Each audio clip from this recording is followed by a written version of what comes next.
al capítulo 2, vamos a leer los versículos 8 al 11. Santiago capítulo 2, versículo 8 al 11, que dice: si en verdad cumplís la ley real conforme a la Escritura, amarás a tu prójimo como a ti mismo, bien hacéis. Pero si hacéis acepción de personas, cometéis pecado y quedáis convictos por la ley como transgresores. Porque cualquiera que guardare toda la ley, pero ofendiere en un punto, se hace culpable de todos. Porque el que dijo no cometerás adulterio, también ha dicho no matarás. Ahora bien, si no cometes adulterio, pero matas, ya te has hecho transgresor de la ley.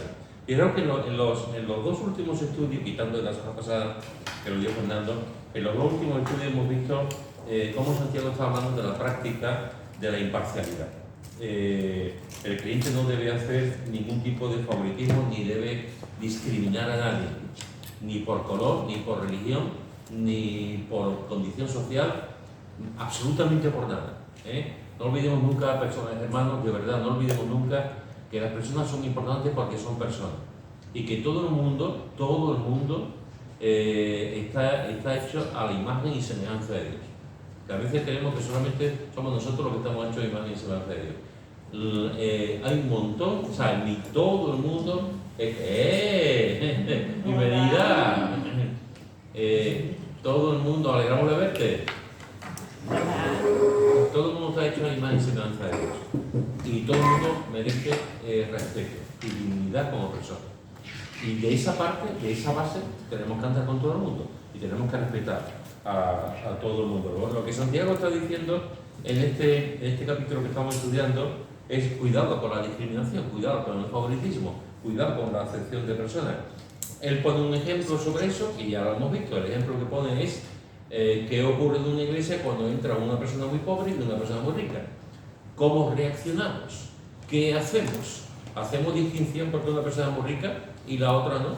Y él pone ese ejemplo que tuvimos, y después él da una serie de preguntas, que también lo vimos, para reforzar el argumento que está dando. Una serie de preguntas que tiene que ver también directamente con lo que él está enseñando. Y ahora, después de poner ese ejemplo, después de poner esas preguntas, para seguir hablando y reforzando su argumento, Santiago ahora se va a dirigir directamente a lo que enseña la ley.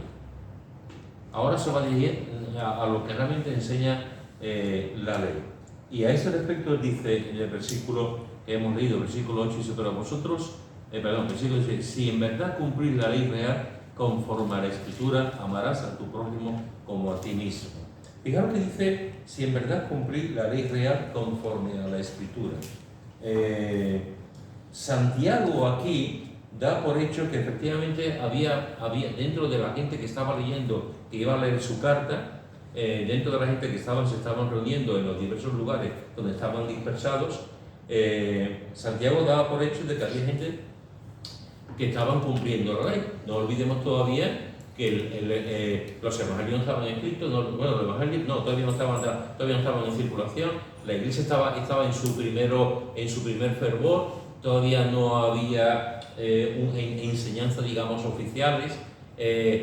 Para muchos eruditos, Santiago, como he dicho en su momento, fue la primera carta que se escribió. Para otros es primera de Tesalonicenses, en fin, pero fue de las primeras cartas que se escriben.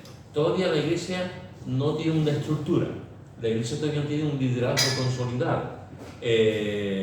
La iglesia está en expansión, pero todavía no es la iglesia que vamos a ver años después, siglos después, que está llevando el evangelio por todo el mundo. Ahora mismo ellos están dispersos, están por otras partes, por su fe, pero él es consciente, Santiago es consciente, que aunque todavía ellos eran creyentes judíos, pero la ley seguía estando ahí. La ley seguía estando ahí, y hay muchos creyentes judíos que seguían leyendo la ley, y todavía la práctica de vivir la ley estaba en sus vidas todavía, porque no había ese conocimiento, esa distinción entre la gracia y la ley, entre Cristo y la ceremonia, que Pablo enseña claramente en Gálatas y en otra parte, y el mismo Jesús también lo enseña en los evangelios. Santiago es consciente de que había gente que intentaba cumplir la ley en su vida. El verbo cumplir está en el presente indicativo. Esto significa que Santiago es algo que sabía, sabía que habitualmente había creyentes que guardaban los mandamientos de la ley, por lo menos lo intentaban. Eran personas que sinceramente querían vivir e intentaban guardar los mandamientos de la ley. Y Santiago llama a esta ley la ley real. La ley real. ¿Por qué Santiago llama a la ley de esta forma? ¿Por qué la califica como real? La ley real. ¿Por qué? ¿Qué pensáis? No porque fuese de un equipo, Real Sociedad, Real Betis, no. La ley real, ¿por qué? Yo creo que es porque es una ley que ellos siempre habían tenido, la Torá y los libros de los profetas, y era donde estaba la ley y los profetas. Es lo que yo pienso. Muy bien. ¿Alguien más? La ley real es la de amar a tu prójimo. Efectivamente. En el contexto de la ley está hablando del amor. La ley real, digamos que hay dos argumentos básicos para que uno es lo que ha dicho Charlie. Porque aquí, en el contexto que está hablando, realmente es del amor al prójimo. Todo lo que es hacer discriminación no es amor. El aceptar a los demás es amor. ¿Cuál es el amor real? Y él pone ejemplo, que lo vamos a seguir viendo. El amor real es amar al prójimo. Pero no solamente esto, él llama a la ley real porque la ley de Dios es la más importante, la que reina, por decirlo de alguna forma, entre todas las leyes. La ley de Dios es la ley que reina por encima de todo. Por lo tanto, es la ley del gran rey. Es la ley del gran rey, y en este momento está hablando de esa ley, en esa parte de que la ley lo que hace es promocionar, inyectar, dar amor a los demás. Eso es, por eso lo llama así. La ley real es la ley más importante entre todas las leyes, y es una ley que le da mucha importancia al otro, y al otro hay que amarlo, a la otra persona, al diferente hay que amarlo. Santiago no dice el por qué lo llama así, pero en el contexto se ve claramente que es la ley del amor, esa ley que está por encima también de todas las leyes. Fijaros que dice, y aquí se ve claramente, dice: amarás a tu prójimo como a ti mismo. Amarás a tu prójimo. La ley real es esa ley que está por encima de todo, de todas las leyes, que es una ley que nos ayuda, que nos manda a amar a los demás. Amarás a tu prójimo como a ti mismo. Jesús lo enseñó. Jesús lo enseñó por activa y por pasiva. Jesús enseñó, todo el mundo sabe, yo sé que todos lo sabéis, ¿cuántas leyes tenía el judaísmo?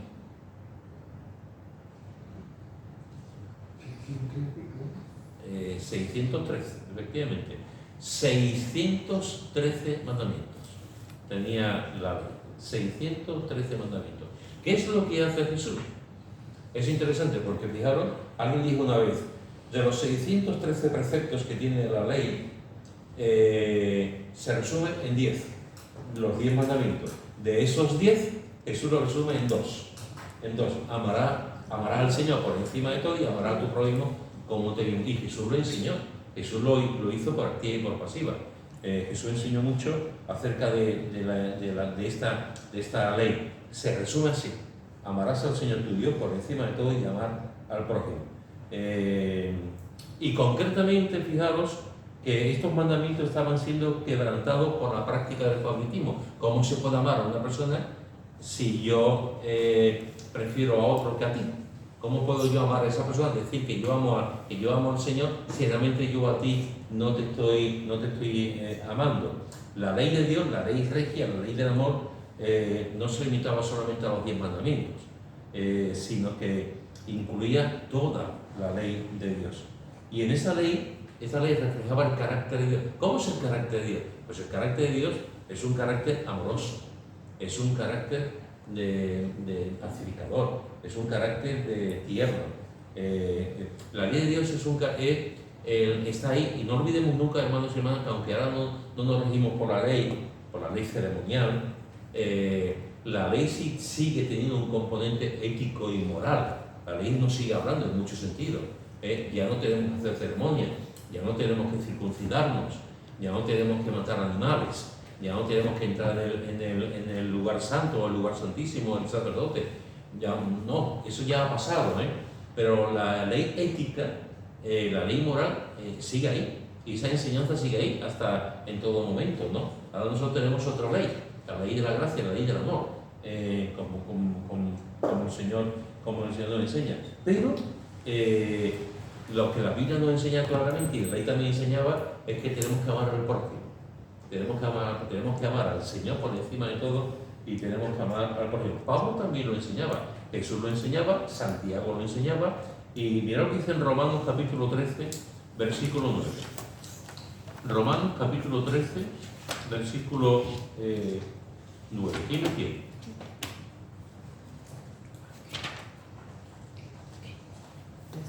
Romanos 13, 9. Porque no adulterarás, no matarás, no hurtarás, no dirás falso testimonio, no codiciarás y cualquier otro mandamiento, en esta sentencia se resume: amarás a tu prójimo como a ti mismo. Muy bien, fijaros, en esta sentencia, en este dicho se resume: amarás a tu prójimo como a ti mismo. Y en Gálatas capítulo 5, versículo 14, Gálatas capítulo 5, versículo 14, ¿quién lo tiene? Porque toda la ley en esta sola palabra se cumple. Amarás a tu prójimo como a ti mismo. Fijaros, Así que fijaros que tanto Jesús como Pablo como Santiago están diciendo en la enseñanza, claro, como no puede ser de otra manera, la enseñanza es la misma.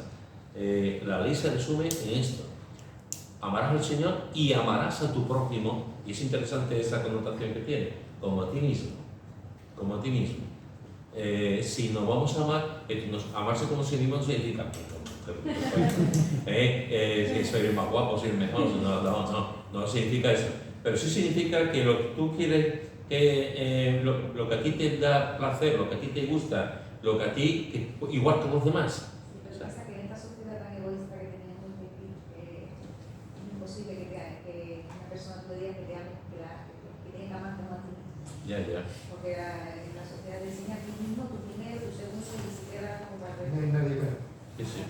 Esa es una deformación del verdadero sentido del amor. El verdadero sentido del amor nunca va hacia uno, el verdadero sentido del amor siempre va hacia el otro, hacia las personas de fuera.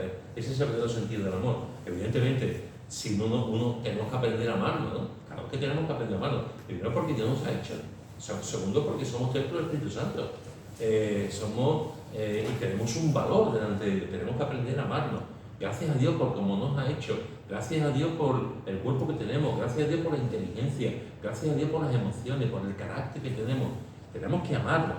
O sea, el creyente no está para golpearse como cierta teología o ciertas iglesias enseñan que tenemos que golpearnos, tenemos que hacernos sangre, tenemos que pegarnos porque el cuerpo es malo. O cierta filosofía griega, ¿no? Que el cuerpo es malo y tal. No. Tenemos que amarnos. Y tenemos que amarnos pero sin caer en eso, sin caer en el egoísmo, sin caer en el hedonismo del amor a uno mismo, sin caer sino sabiendo que lo que yo quiero también lo quiero para ti. Lo que a mí me afecta también quiero que te afecte a ti. El amor al prójimo consiste en eso, es un mandato de amor, de darnos como a nosotros, pero al prójimo, al que está al lado. La ley lo dice muy claramente, no solamente Jesús lo enseñó, naturalmente, y Pablo o Santiago lo enseñaba, sino toda esa enseñanza, como no podía ser de otra manera, venía en la ley. Mira lo que dice el Levítico, capítulo 19. Levítico, capítulo 19, versículo 18. Levítico 19, versículo 18. ¿Quién lo tiene? No te vengarás ni guardarás rencor en los hijos de tu pueblo, sino amarás a tu prójimo como a ti mismo. Yo, Jehová. Me encanta. Un inciso. Si tenéis tiempo, aparte de vuestro devocional, hace tiempo que no pregunto qué estáis leyendo la Biblia, a ver si me acuerdo la semana que viene lo pregunto. Aparte del tiempo que estáis de vuestra lectura, si tenéis tiempo, leer este capítulo 19. Este capítulo 19 del Levítico. Es un capítulo excepcional, es un capítulo para pensar mucho. Y es un capítulo que tiene que ver también con la relación con los demás y con la santidad que a Dios le agrada, con los deberes que tenemos con la gente. Y una de las cosas que dice aquí es: no te vengarás ni guardarás rencor a los hijos de tu pueblo. Y fíjate que dice: sino amarás a tu prójimo como a ti mismo. Y lo que me encanta es que Dios lo firma. El Señor firma, yo, Jehová. La firma de Dios. Yo, Jehová. Una pregunta, hermano, porque esto me llama. Dice, no aborrecerás a tu hermano en tu corazón. Perdón, del versículo 18. No te vengarás ni guardarás rencor a los hijos de tu pueblo. Pregunto, ¿qué es más difícil? ¿Vengarte o guardar rencor?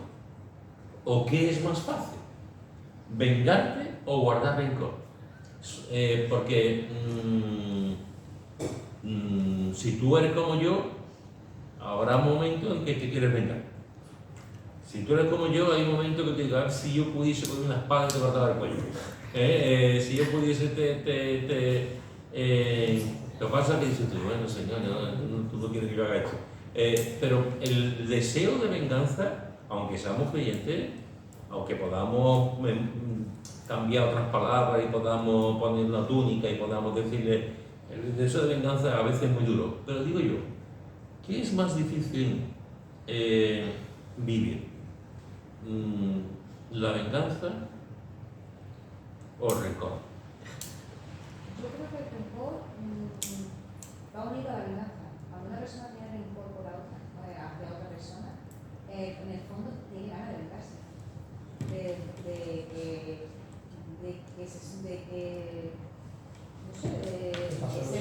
¿El qué? ¿Le pasa algo similar a Sí, lo sí, que el rencor que tenga hacia esa persona, pues que lo pague, a lo mejor, digo yo. Pero yo creo que eso las dos van unidas. El rencor va unido a la venganza. Yo creo que va a depender, porque por ejemplo la venganza en el Antiguo Testamento aparece, aunque después habla de la ley del talión, antes de la ley del talión estaba la venganza. Muchas veces tú podías vengarte aunque no tuvieras rencor a esa persona. Yo creo que el rencor es mucho peor, porque es como algo que te va carcomiendo. Sí. Y es algo que es un proceso, es menos intenso pero más destructivo, porque la venganza es un momento, una cosa en un momento determinado, mientras que el otro es algo que es un proceso que te va haciendo poco a poco hasta que puede llegar a pudrirte por dentro, si quieres llamarlo, que es porque ella la amargura y todo lo demás. Y una cosa que quería comentar, me llama la atención lo de amarás a tu prójimo como a ti mismo, haciendo referencia, por ejemplo, cuando dice Jesús de tratar a los demás como gustaría que os trataríais a vosotros, que es muy interesante para decir cómo deben tratar a los demás. Pues mírate a ti mismo y ya haz lo que sea. Ese versículo que acabo de mencionar se le llama la regla de oro. La regla de oro porque realmente sería, si vivimos así, nuestras relaciones con los demás serían diferentes. Pero es verdad, volvemos al tema de, yo estoy seguro que para nosotros es coger un cuchillo, vengarnos físicamente, quizás nunca lo hagamos, pero sí tenemos rencor. Y el rencor es como una larva, es como ha dicho él, que se mete ahí y el rencor nos puede destruir. A lo mejor no vamos a hacer una venganza, dice el Señor, pero sí podemos tener rencor hacia esa persona y eso hace mucho daño. Sí, pero lo has dicho tú, el versículo, de una vida porque se tenía la venganza. Yo no soy una persona, antes de convertirme, de vengarme de nadie, pero de guardar rencor, sí. Era rencoroso. Yo lo veía con mis padres, con mis hermanos. Sin embargo, cuando yo me convertía poquito a poco, ese rencor me lo fue quitando el Señor. Y me di cuenta porque yo veía que ese rencor me hacía daño interiormente a mí, más que a la otra persona. Y entonces, pues sí, a poquito a poco me la he ido quitando el Señor. Y le doy muchas gracias porque lo he notado en mi vida. Hay un libro que no sé si vosotros lo conocéis, es lo que yo recomiendo. Es un libro que se llama Pecados pequeños o algo así, pecados aceptados, puede ser respetables. respetables. Eso. Apúntate un día. Las dos. Es que he leído en inglés, entonces no me acordaba cómo se llamaba. Pecado respetable, efectivamente. Es interesante este libro. Y él habla de que hay pecados que son una mentalidad. A veces queramos, a veces podemos tener una mentalidad católica. Podemos tener una mentalidad de hay pecados más importantes y pecados menos importantes. Y entonces, dentro de esa mentalidad que podemos tener, pues hay ciertos pecados como que, bueno, que no son tan ahí, el adulterio es un pecado, matar, por supuesto, es un pecado, robar, pero criticar, murmurar, una mentirilla, tener rencor, en fin, el pecado es pecado. O sea, a lo largo de mi vida, o sea, una cosa que yo me he dado cuenta, hermano, es que intentamos, a veces queriendo y otras veces dando cuenta, intentamos de alguna forma razonar los problemas que tenemos y los pecados que tenemos. Las razonamos y le quitamos hierro, Muchas veces he visto a gente con rencor y no son conscientes del rencor que tienen. Y lo justificamos, efectivamente. Lo justificamos, le damos 40 vueltas, pero a veces es un pecadillo. Dice, bueno, el rencor, si todos tenemos rencor, todos mentimos, el rencor hace mucho daño y nos puede quitar la libertad espiritual, nos puede quitar el poder de Dios en nuestras vidas y no crecer espiritualmente. Y parece que es una cosa que está ahí y es uno de los pecados más importantes que podemos tener en nuestras iglesias y a nivel personal, porque me cuesta hablar que yo tengo rencor contra fulanito, me cuesta hablar de que yo tengo, o sea, nos cuesta. Entonces, por eso es interesante que dice aquí, no te vengarás ni guardarás rencor a los hijos de tu pueblo, sino amarás a tu prójimo como a ti mismo. Es decir, tenemos que aprender, hermano, que digamos, la relación más profunda que podemos tener, evidentemente, es la relación con Dios. Amar al Señor por encima de todo. Pero también tenemos que tener cuidado y tener una relación con el prójimo. La relación que yo tenga con el prójimo va a hablar de mi relación con Dios.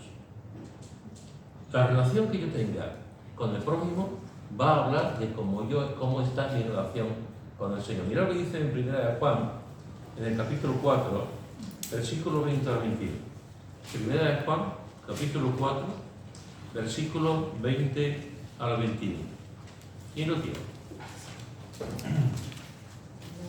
Si alguno dice, yo amo a Dios y aborrece a su hermano, es mentiroso. Pues el que no ama a su hermano, a quien ha visto, ¿cómo puede amar a Dios a quien no ha visto? Sí, el 21, Pablo. Y nosotros tenemos este mandamiento de él: el que ama a Dios, ame también a su hermano. ¿Qué vemos aquí?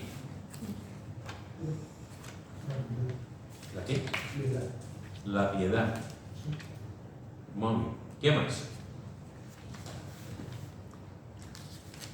¿Cuántas veces podemos encontrar a personas que dicen, Señor, te amo, Señor, qué bueno eres para mí, qué importante eres, Señor? Y esa misma persona que está viviendo y haciendo esas oraciones y tal, después no traga a la persona que tiene a su derecha. O aborrece a la persona, o tiene rencor hacia la persona que tiene a su alrededor. Santiago, Juan está diciendo aquí algo que yo creo que es meridianamente claro, que es muy, si yo amo a Dios y aborrezco a mi hermano, yo tengo un problema. Y él es muy claro, Juan es muy claro. Yo quizá no me atrevería, si yo escribo esto no me atrevería a hablar de esto, pero Juan dice, si alguno dice yo amo a Dios y aborrece a su hermano, es mentiroso. Pues el que no ama a su hermano, a quien ha visto, ¿cómo puede amar a Dios a quien no ha visto? Entonces es pecado cuando dicen, y yo le he perdonado por lo olvidado, pero sigue eso ahí. No, es imposible olvidar. No. O sea, que sigue teniendo No. el dolor. El dolor lo tiene. Yo creo que es una frase muy trillada y tenemos un de estos. La vida no, el único que olvida es Dios. De hecho, Dios olvida nuestros pecados y los tiene con los demás. Dios olvida el pecado, pero cuando nos hacen daño, si a ti te pegan, si a ti te meten en una cárcel, te dan una paliza, si a ti te ponen un numerito y dicen que eres judío y te llevan a tu madre en una cámara de gas, si a ti te cogen por la calle y porque eres oscurito te pegan, si una persona está haciendo daño a tu hijo, si alguien coge a tu hija y la mata, tú eso no lo puedes olvidar nunca. Si a ti te viene alguien con un cuchillo y te golpea, tú eso no lo puedes olvidar nunca. Así, que a veces tenemos un idealismo, tenemos una serie de cosas que decimos, los creyentes tenemos que olvidar. Es imposible olvidar a quien te hace daño. Ahora bien, dicho esto, lo que hace el perdón es, me has hecho daño. No puedo olvidar el daño que me ha hecho, pero te perdono en el sentido que te sigo dando una oportunidad, te abro los brazos a ti. Si antes estaba cerrado, abro los brazos y me reconcilio contigo. Y sigo estando contigo. Y te doy una oportunidad y seguimos siendo amigos. Pero no voy a olvidar lo que tú me has hecho. O sea, no, es imposible. No lo va a decir con estas palabras. No va a decir, no voy a olvidar lo que me has hecho. No lo va a decir así. Pero tú sabes que va a ser imposible que olvides el daño. Lo que pasa es que le extiendes el amor a esa persona.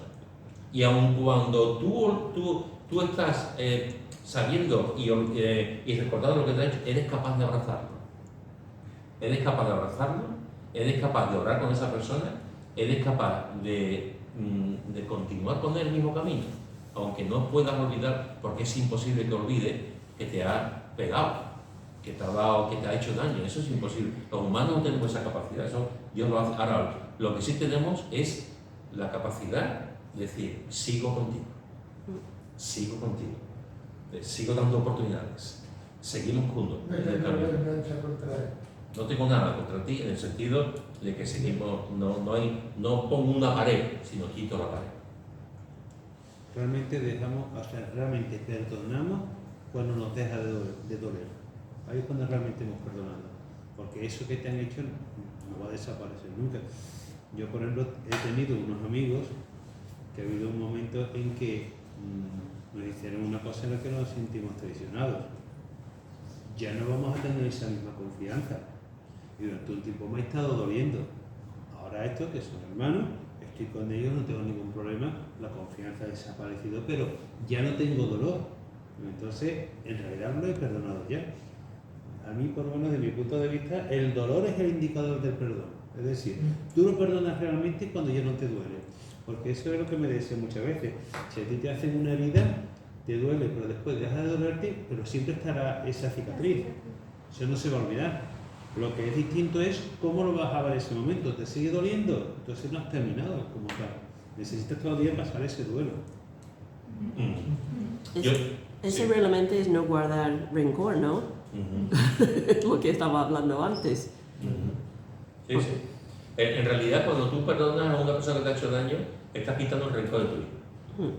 Estás quitando el rencor de tu hijo. Y quitar el rencor es muy complicado, porque lo disfrazamos de mil maneras, sin darnos cuenta. Pero hay que, cuando tú estás, o sea, ahí alguna vez hemos leído, hemos escuchado, yo mismo lo he contado algunas veces, una de mis heroínas es Corrie ten Boom. Corrie ten Boom fue, juntamente con su hermana Betsy y su familia, en casa de sus padres, ellos tenían una casa en Holanda, su padre era relojero, y en su casa, en pleno nazismo, ellos guardaban, protegían a judíos. Entonces tenían una habitación secreta donde ellos metían a judíos para que no se lo llevasen los alemanes. Y al final se descubrió, un vecino lo comentó y entraron y se llevaron a ella y a su hermana Betsy, su padre murió al poco tiempo, se lo llevaron a un campo de concentración. Su hermana Betsy murió en un campo de concentración. Hay una película, un libro escrito, y una película también muy antigua, tiene varios libros. Pues esta mujer, Corrie ten Boom, holandesa, ella cuenta que hay un momento en su vida, le pasó varias veces, pero cuenta un momento en que va a una reunión, le invitan a predicar en una reunión, no recuerdo si en Alemania, o en Inglaterra, no sé dónde, o Estados Unidos, no recuerdo bien. Invitan a predicar en una reunión, a compartir su experiencia, y cuando termina la reunión, en esa reunión ella habla de lo que pasó en los campos de concentración, que hubo milagros realmente y pasaron muchas cosas. Ella cuenta la muerte de su hermana, del sufrimiento que tuvo y tal, y cómo los oficiales golpeaban, pegaban, cómo vio ella la muerte de otras personas, ¿no? Allí. Y ella cuenta que cuando terminó una de esas reuniones, se acercó un hombre y le dijo, usted no se acuerda de mí, ¿no? Y dice, no sé, yo fui uno de sus guardianes. Yo fui uno de sus guardianes, estuve en el campo de concentración y yo estaba allí y era uno de los soldados que estaba allí. Y le pido que me perdone. Y ella en el libro, uno de sus libros, ella cuenta esta experiencia y ella cuenta que tuvo ahí,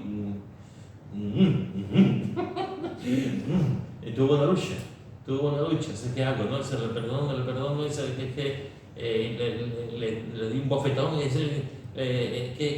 bueno, el bofetón lo digo yo, no dice ella. Pero al final ella le dice, le perdono, y lo abrazó, ¿no? Entonces, ¿ella podía olvidar eso? No, es imposible de olvidar. A mí, a nadie es imposible olvidar. Cuando alguien le hace daño a tu hijo, es imposible de olvidar. Vamos a ver, es imposible de olvidar. Cuando alguien le hace a tu mujer algo a tu esposo, es imposible de olvidar. O a ti. Pero llega un momento en que te perdono, no te guardo rencor. Quizás, y ahí está muy bien lo que ha apuntado Juan Antonio, quizás ya no podamos vivir como estábamos antes, posiblemente. Quizás no podamos tener la misma relación de intimidad, de amistad, de salir juntos, porque se ha roto algo. Se ha roto algo. Y recuperar eso es muy complicado, es muy complicado, muy difícil. Y tampoco tenemos por qué hacerlo, no somos seres humanos. Ahora bien, no tengo rencor hacia ti, no te río mal, puedo orar por ti, me preocupo por ti, ¿en qué te puedo ayudar? Aunque ya no seamos como antes. El Señor nos dice que perdonemos, ¿no? Pero si una persona no te pide nunca perdón, Eso digo yo. Si no te pide perdón, ¿cómo vas a perdonar? nunca tienes que perdonarla, ¿no? Porque Pero si no te pide perdón, esa pero persona no reconoce que ha hecho nada yo contra que ti. te digo que el Señor también me dice que busquemos la paz y la sigamos. Es así Sí, lo sí, que sí. te digo, no te lo digo, cariño. Entonces, ¿verdad? Si no le piden perdón, hombre, es que este tema lo tenemos muy machacado. No te piden perdón, te hagan lo que te hagan. Estoy Te pensando, desprecien, te insulten, Pero bueno, a ver. no te piden nunca perdón, pero yo perdono. Porque el Señor me dice, que estoy harta de decírselo a mis hijos, el Señor me dice, busca la paz y síguela. Aunque te digan perro judío, como se decía antiguamente, que es una frase muy fea. A lo mejor si no fuese del Señor, por supuesto, no hubiera perdonado, por favor. ninguno de los que estamos aquí perdonamos. No, pero cosas gordas, y sin embargo, sí. Aunque no me hayan pedido perdón, perdono. A mí no me han pedido perdón ni perdón. Y me han hecho, que eso lo sabe usted de la vida mía. Y he orado por esas personas que me han hecho Sí, sí, tantísimo. sí. Así es como se perdona hablando. Y la verdad que yo ni me acuerdo si se habla como ahora se está hablando del maltrato, de esto, del otro, cuando se me viene. Pero yo ni me acuerdo siquiera. Es que esa herida la tengo tan cicatrizada que ni me acuerdo. Me acuerdo cuando se habla, porque la hablamos en cualquier momento, y entonces, pero si no, a mí Dios en ese aspecto me ha sanado tanto que creo que no tengo ni cicatriz. Es que a veces, algunas veces, no sé si muchas veces, el tema está en que digo, me ha hecho daño, ¿no? Me has hecho daño y te tengo rencor, pero algunas veces cuando me estás haciendo daño, pero si tú no me vienes y me dices, me has hecho daño, yo qué sé si te he hecho daño. Entonces, dice confesado vuestra ofensa. Entonces, si yo me siento agraviada por algo que tú me has hecho y te digo, oye, me has hecho daño, pues ¿en qué te he hecho daño? Claro, ese es el problema también. Que muchas veces tú dices, pero bueno, ¿y esta persona que tiene contra nosotros? Sí, bueno, está contando. Pero eso pero si nosotros lo hemos hecho bien. claro, pero también es Claro, que es recíproco en el sentido de que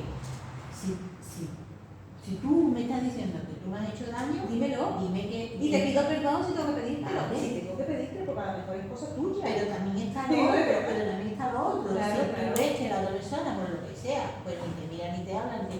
Oye, te lo he dicho a ti. Cuéntamelo, dímelo.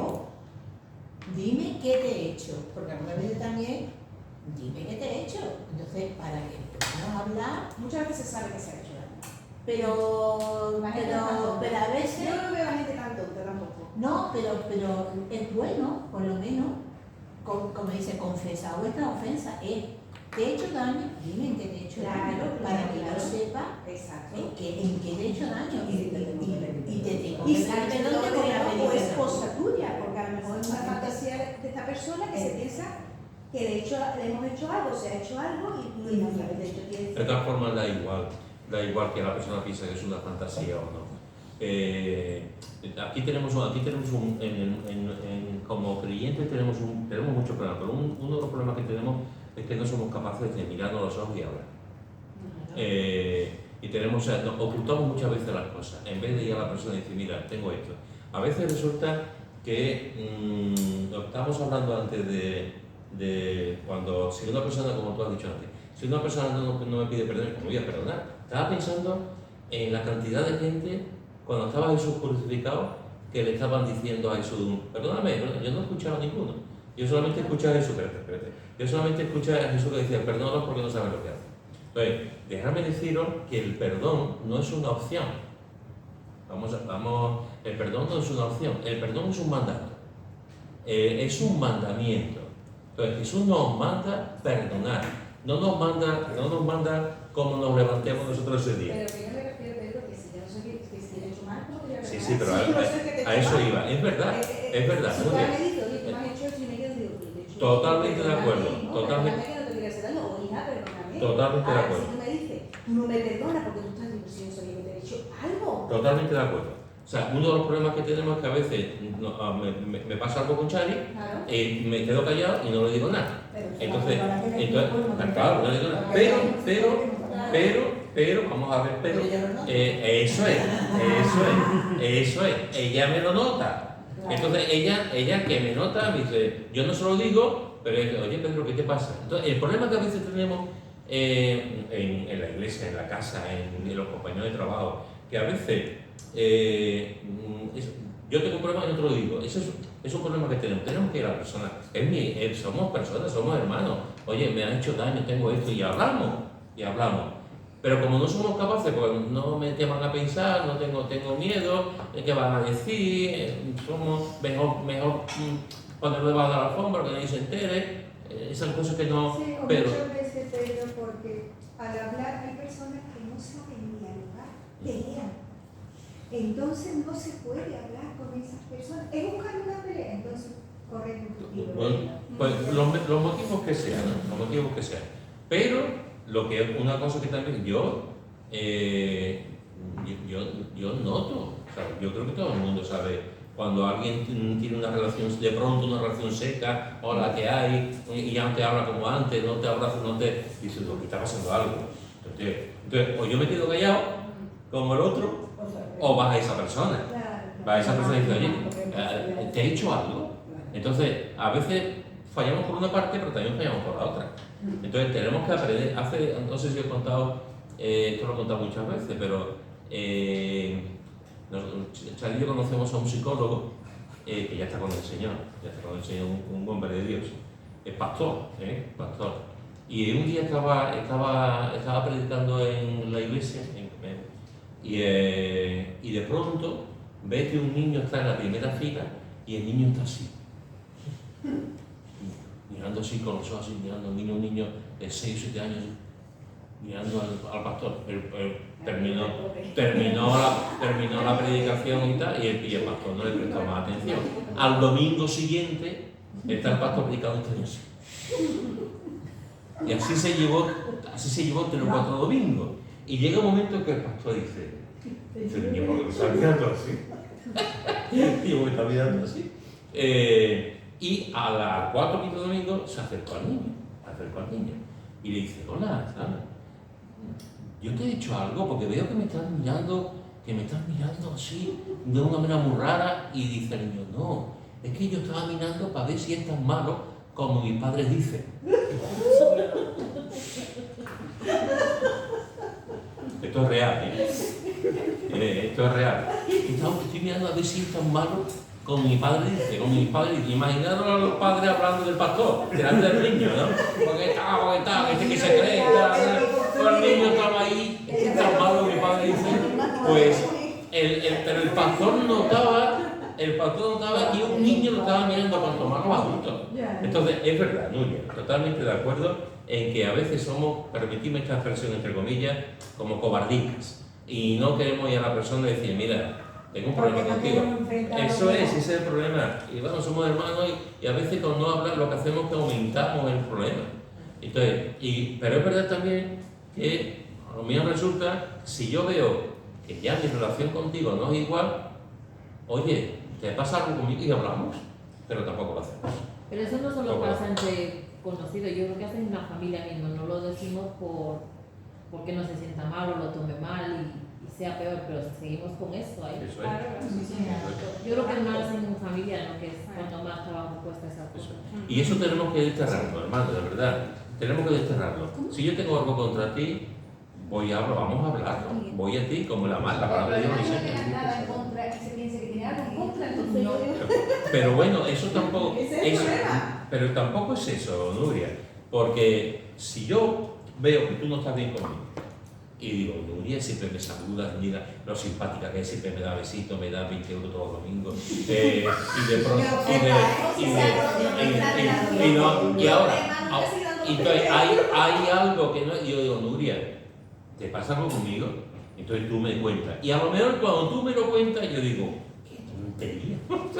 Qué tontería, no tengo culpa de nada. Pero ya por lo menos lo sé.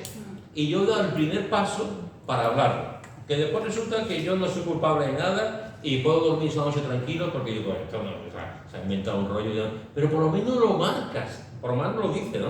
Y te quedas tranquilo. Entonces, que seamos en ese sentido, tenemos no ser valientes, ya, simplemente ser, decir, hermano, yo te he dicho algo, si la persona no reúne el valor para hablar conmigo y decir, Pedro, me estoy de acuerdo contigo, pues, ¿por qué? Pues mira, por esto, y lo hablamos, pues mira, si es su interés, o mira, pasó esto, tal, yo hablamos, oramos y nos damos abrazos, y punto. Pero si la otra persona no lo hace, a lo mejor yo puedo decir, esto conmigo no está igual, algo pasa. Y a esa persona, tan difícil no es. Tan difícil no es. Lo que pasa es que lo hacemos difícil nosotros. Pues yo llevo 3 semanas que no estoy contigo. Pues ¿Sabes por qué? Porque hace 5 semanas que no me da los 20 euros. no tiro los 20 euros. No te preocupes que la semana que viene tampoco te lo doy. Ya me pago verdad, ¿no?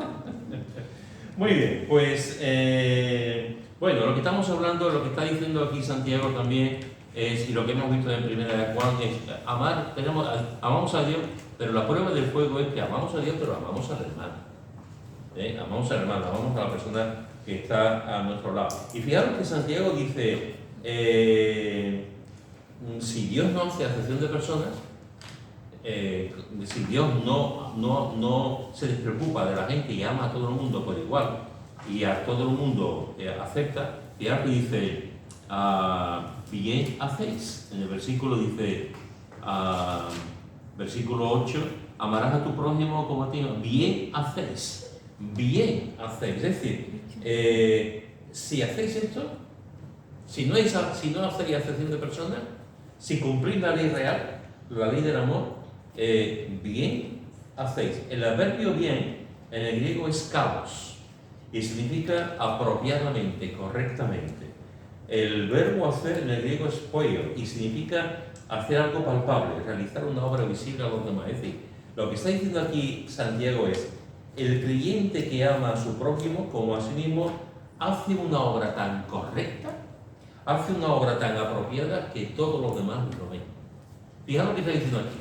Bien hacéis. Cuando una persona ama al prójimo, de tal manera la gente que está alrededor se da cuenta y dice, ¿cómo quiere esta persona a fulanito? ¿Cómo quiere esta persona a Pablo? ¿Cómo quiere esta persona a Lara? La gente se da cuenta de cómo una persona ama al otro. Es lo que está diciendo aquí Santiago. Y cumplimos la ley real. La ley real, efectivamente. Bien hacéis. Y cuando tú amas, también pasa al contrario. También pasa al contrario. Cuando tú tratas mal a una persona, los demás también lo ven. Cuando tú eres una persona que no eres educado, que grita, que te enfada, los demás también ven cómo tú tratas, también. Es decir, pero cuando tú amas a una persona y te das a esa persona, no es una cosa, no solamente, aunque parezca mentira, no solamente eres tú y esa persona, es que los demás también se dan cuenta. Los demás también se dan cuenta de lo común en tu familia, con tu cónyuge, con tus hijos, con tus padres, en la iglesia evidentemente. O sea, la gente se da cuenta del amor que puedes tener a las personas y eso es muy importante, porque de alguna forma, sin pretenderlo, sin quererlo, estamos dando ejemplo. Si tú vas a amar a una persona para dar ejemplo, mala cosa, porque el motivo es equivocado. Pero cuando tú amas a una persona sin tú darte cuenta, estás siendo ejemplo. Estás dando ejemplo a los demás de cómo tratas, de cómo quieres tú a la persona. Dice, pero si hacéis acepción de personas, las personas cometen pecado. Pero si hacéis acepción de personas, cometéis pecado. Santiago está diciendo, no penséis que el favoritismo es una cosa sin importancia. Es muy importante. Es muy importante. Y que sepáis que si hacéis acepción de personas, estáis cometiendo pecado. Estáis cometiendo pecado. Hermanos, en el mundo en el que vivimos, ya lo hemos dicho esto en otras ocasiones, el bullying, como se conoce ahora, está a la orden del día.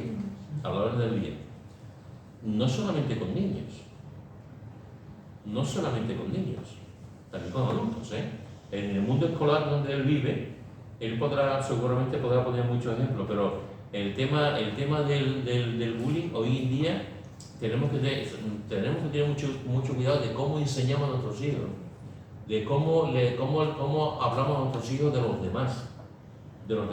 Y tenemos que enseñar a nuestros hijos el respeto y la dignidad de los otros niños, aunque sean árabes, aunque sean judíos, aunque sean ateos y aunque sus padres sean unos sinvergüenza. El niño tiene culpa que sus padres sean unos sinvergüenza. O sea, tenemos que enseñar a nuestros hijos a respetar a los demás. Y nosotros, como los padres, somos los primeros que tenemos que enseñarlos con el ejemplo. Y lo primero que tenemos que hacerle ver que tenemos que amar a la persona independientemente como es, porque es mi prójimo. Porque es mi prójimo. Y amaré al Señor, pero a mi prójimo también, como a mí mismo. Y si no amamos al prójimo, si hacemos diferencia, si hacemos bullying, si no aceptamos a la persona, estamos pecando. Déjeme recalcar esto. Estamos pecando. No es un fallo de carácter. No es una manchita en mi currículum. No es que yo soy así. Estoy pecando. Y en un momento en el que la Iglesia ha devaluado tanto el pecado, donde ya el pecado no es importante, hacemos lo que nos da la gana, tenemos que ver que la Biblia nos dice que si hacemos acepción de personas, estamos pecando. Es que a Dios no le agrada. Igual que Dios nos dice, que otro mandato nos dice que tenemos, como hemos visto, que tenemos que amar a los prójimos. Y fijaros que dice, y quedáis convictos por la ley como transgresores. Quedáis convictos por la ley como transgresores. El que hace acepción de personas, la ley lo declara culpable, porque ha transgredido esa ley. Es decir, ha pasado los límites establecidos por Dios. Dice en el versículo 10, porque cualquiera que guardare toda la ley, pero ofendiere en un punto, se hace culpable de todos. ¿Esto qué significa? ¿Qué entiendes tú aquí? Que si guardas todos los mandamientos, pero cometes uno, es como si cometieras todos los mandamientos a la vez. Efectivamente. Realmente no hay ninguna persona buena. No, bueno, no hay, creo que dice bien la palabra. Dice, No he escrito ni a Ni uno siquiera. es como si Santiago, es como si Santiago estuviera diciendo, os estáis esforzando para guardar la ley. La ley de, os estáis esforzando, pero si hacéis acepción de personas, ya os habéis cargado. Ya habéis pecado, ya habéis transgredido la ley. O sea, mucho guardar, mucho intentar, pero si hacéis, el otro podía hacer muchas cosas, pero si aquí falláis, habéis fallado en todo. Ya es imposible Por eso vino el Mesías, por eso vino Jesús. Es imposible cumplir toda la ley. Cuando a ti te duele una parte del cuerpo, a que te duele todo el cuerpo. Y todo el cuerpo tiene un malestar. Sí. Todo el cuerpo. Te haces una pequeña algo y ya tienes una molestia. Te duele un ojo, ya tienes una molestia. Te tuerces el tobillo, ya tienes una molestia. O sea, cualquier cosa que pase en el cuerpo, si a ti te duele el dedo gordo del pie izquierdo, ¿qué culpa tiene el ojo? Pero te duele. Te duele todo el cuerpo. ¿Y te ha hecho por qué? Y es una cosa que solamente es una parte del cuerpo. Pues con la ley pasa igual. A veces cometemos un pecado y decimos, no, yo he guardado tal cosa, pero con uno ya nos hemos hecho culpables de todo. Dice un comentarista, nuestra obediencia a la voluntad de Dios no puede hacerse sobre una base selectiva. No podemos escoger la parte que nos agrada y descartar el resto. La voluntad de Dios no es fragmentaria. Toda la ley es una expresión de su voluntad para su pueblo. Constituye un gran todo. Es decir, no esta parte, esta sí, esta parte no, es todo. Y otro comentarista dice, para ser un violador de la ley, el hombre no tiene que quebrantar todas las leyes, pero si tiene que guardar la ley para ser un ciudadano correcto, pero sí tiene que guardar la ley para ser un ciudadano correcto, aún aquellas leyes que no son de su agrado.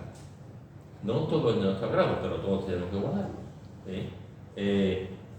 Los fariseos es un ejemplo de esto que estamos hablando. Los fariseos guardaban toda la ley, pero no cumplían toda la ley.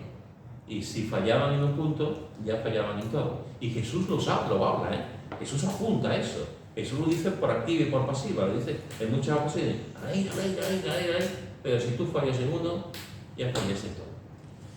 En Mateo 23-24, guía ciegos que coléis el mosquito y tragáis el camello. Los fariseos es interesante, hermanos, con todo esto, los fariseos, esto es una contradicción.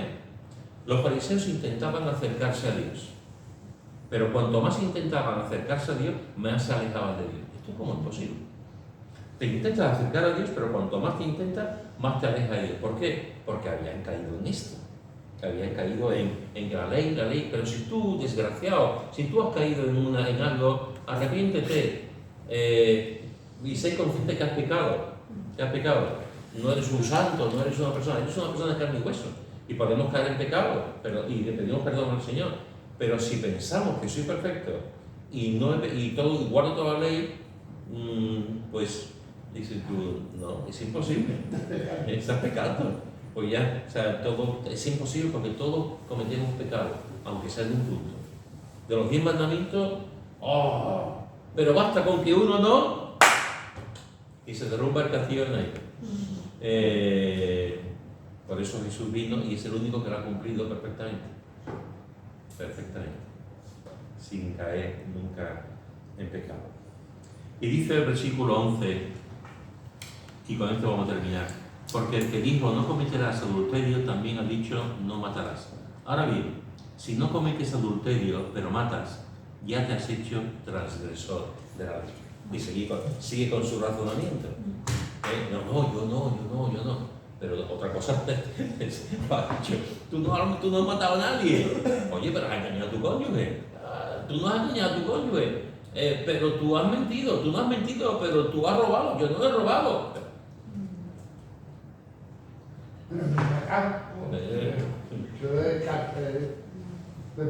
Eso es. Entonces,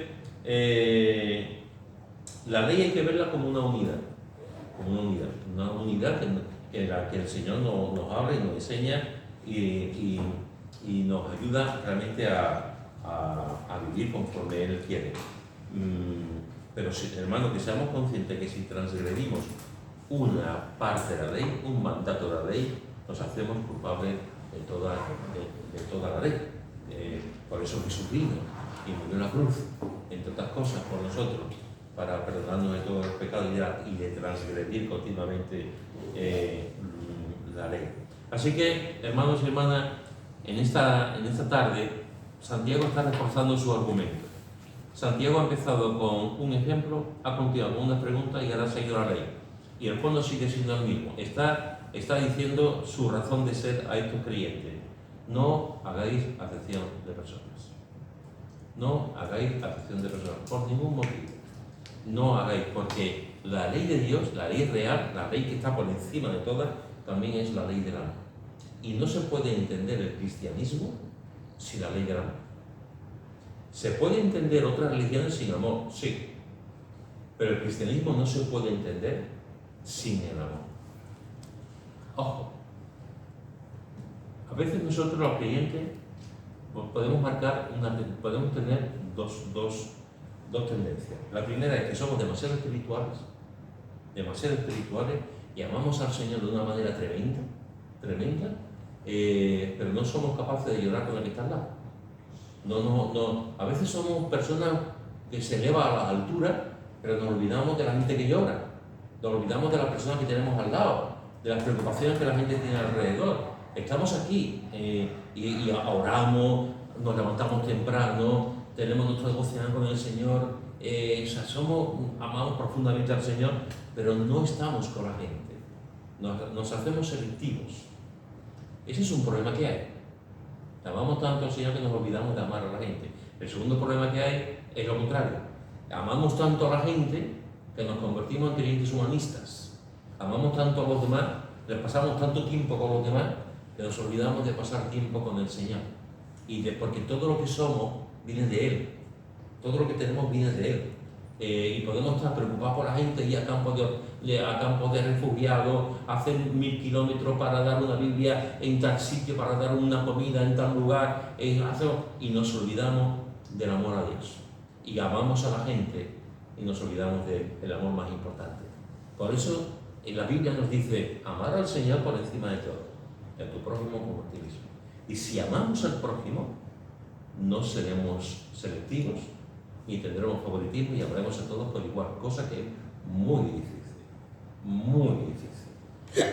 Amar a todos, no seamos ingenuos, es muy difícil amar a todos, pero es lo que nos dice la palabra de Dios y es lo que tenemos que intentar. Si a mí me viene en Yanira y todos los días me trae el pastelito, pues yo la voy a amar mucho, todos los días me trae pastelito. Pero si a mí me viene Raquel y me viene todos los días con puntillas, pues dices tú, no puntilla de pescado, puntilla de esta de... Dices tú, pues, es que ella me trae puntillas y a mí me duele, pero esta me trae pastelito. ¿A quién voy a amar? Si alguien quien te dé más, tú... Pero eso no funciona así en el reino espiritual. Tenemos que aprender a amar a las personas como son, por lo que son, no por lo que yo recibo. No por lo que yo recibo. Y sin hacer acepción de personas. Eso se le llama por el interés que quiera. Eso es. Y así, Mari Carmen, así, por eso creo que es tan pertinente esta palabra en los tiempos en que vivimos. Y en un mundo en el que estamos, en una política que tenemos aquí en España y en Europa y en todo el mundo últimamente, donde se nos obliga a odiar al otro, y si no estamos de acuerdo con la otra persona, el otro es un enemigo. Tenemos que, una persona del Sevilla no puede ser mi enemigo, una persona del Betis no puede ser mi enemigo, una persona de otra parte no puede ser mi enemigo. Y nos están enseñando, nos inauguran el odio. Los muros. Y tú ves ya incluso a niños que se pegan y tal, cuando realmente la palabra de Dios nos dice amarás a tu prójimo. Y una de esas consecuencias es no poner muros y amar a la persona independientemente de la cuna que tenga, del lugar donde sea, de la piel que tenga, de su condición social, da igual. Tenemos que amar a esa persona y no hacer acepción de personas. Amar al culto y al analfabeto, al médico y al barrendero, al rico y al pobre.